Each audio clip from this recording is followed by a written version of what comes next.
let's get to your other book. Yes. Wine and Wealth. Yes. Understanding, improving, and protecting your credit. Absolutely. How did you fall into that industry of finance? Okay. Well, 2010, remember when I said I was in that industry? Well, fast forward, I was just trading bank accounts. I was doing those things for attorneys, and I felt like, wait a minute, I need to change the narrative. Instead of locking up bank accounts and putting judgments and putting liens on homes, I need to help my people. And in doing that, not saying that Wine and Wealth came at that time, it was more so about me educating my community and letting them know, listen, credit is very important. At the age of 18, while I was going to John Jay College of Criminal Justice, outside there were a lot of credit card people. And they lured me over. Yeah. Okay? And they do this. Yeah, it's going to do that to young. Oh, they got me. Yeah. Oh, they got me. So I'm sitting there and I'm like, what is credit? It's bad when they are the ones that educate you first. That needs to be in your household. You need to be teaching your parent, your kids how to balance a checkbook, how the importance of entrepreneurship is, that you don't have to work for anyone. We're told to get a government job. How many of us have been told that? Get a government job. This is what's going to be secure. No, secure is building generational wealth. And that's what inspired that. Generational wealth, credit, entrepreneurship. The part 2 is coming out in another couple of days. That's entrepreneurship. Okay. But my mom, lack of financial literacy. My mom, I built my mother's credit.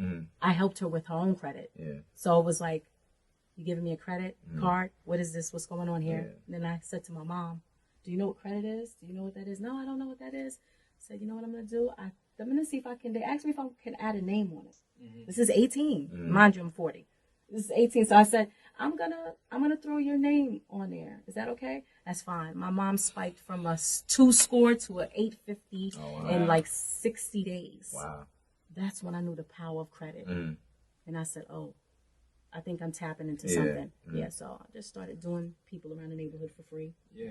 You can't always blame your parents for that too, because they didn't get that information. She didn't know. And they were learning from the creditors. Oh, these are professionals, so let's take their information. Oh, my mom thanks me now so much. It's so crazy because she's like, yo, I really didn't know anything about credit. I didn't know anything. I was like, Ma, that was a hidden gem. Yeah, I do think that's the biggest problem right now that we have in our Black community. Yes.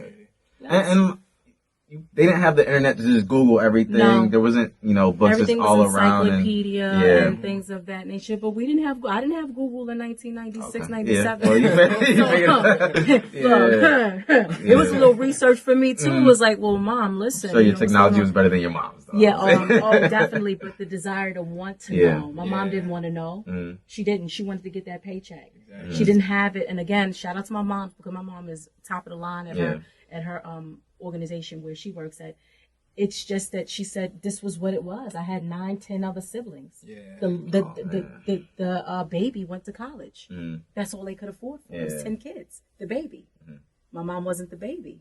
So it was like, well, Mom, I'm going to college. And whatever gems I have. And she said that you're a smart girl, you'll figure it out and you can come back and you can teach me. And I did that.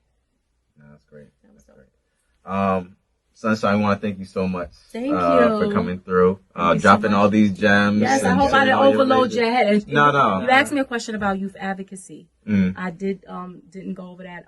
But we can do that. No, Investing in Us. That's an organization that my spouse actually started. That's for children to study abroad. That's his portion of it. He invests in children that wants to study abroad. All of that, he drops the, give him, I wouldn't say drop the bag, but that's technically what he do. Drop the bag, make sure, a child went to, one particular student went to Africa. Okay. And that was dope. She wanted to do cosmetology. And my portion of Investing in Us is the teaching in the schools. He does that as well, but I'm more hands-on with those kids. So if you follow me on Instagram, you'll see every 6 weeks I'm in the schools. That book that we just were talking about, both books are actually curriculums. Oh, wow. So I turn both books into curriculums, both for 6 weeks. And it's important to teach. I said, okay, well, I didn't know. They're going to know. You're not going to be a child around me. If you got children, you better let them know. Sonny going to be over there schooling them on credit and lifestyle gems, because that's what we lack thereof. So, but that's what, shout out to Investing in Us. That's our baby. That's our organization. And it does a lot to give back to the youth. And when I saw that I was missing some things, I figured that inspired me to give back.